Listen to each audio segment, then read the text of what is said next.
எல்லா சொந்தங்களுக்கும் அன்பான வணக்கம். நான் உங்கள் கேஸ் கிருசான். இன்றைக்கி பார்த்தீங்கன்னா நாங்கள் துபாய் பஸ் ஸ்டாப்பை கொஞ்சம் பார்த்துருவோமா. சின்னதாக பாருங்கள் எப்படி இருக்குன்றது துபாய் பஸ் ஸ்டாப்பு. சும்மா குழுன்னு ஏசி கூட்டியிருப்பாங்க. பாருங்கள், நான் காட்டுறேன் உங்களுக்கு. இதுதான் பார்த்தீங்கன்னா துபாய் பஸ் ஸ்டாப்பு. இங்கே பார்த்தீங்கன்னா இந்த போட்டில் எந்தெந்த இடத்துக்கு போகிறன்ற பஸ் எந்தெந்த இடத்துக்கு போகிறதுன்றதை போட்டிருப்பான் டைமிங் எல்லாம். அப்படியே வந்தோம்னா இந்த இடத்துல தான் பஸ் எல்லாம் வந்து ஸ்டாப் பண்ணியிருப்பாங்க. இந்த இடத்துல பஸ் நம்ம நிற்கும். இப்போ உள்ளே போயிட்டு நான் உங்களுக்கு காட்டுறேன் பாருங்கள் எப்படி இருக்குன்றத.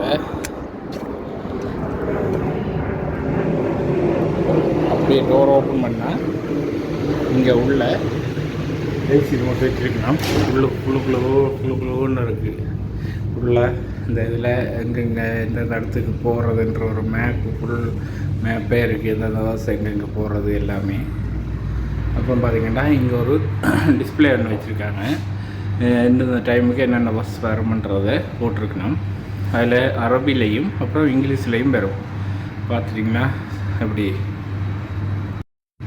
இங்கிலீஷில் வந்திருக்கு பார்த்தீங்களா. ஓகே.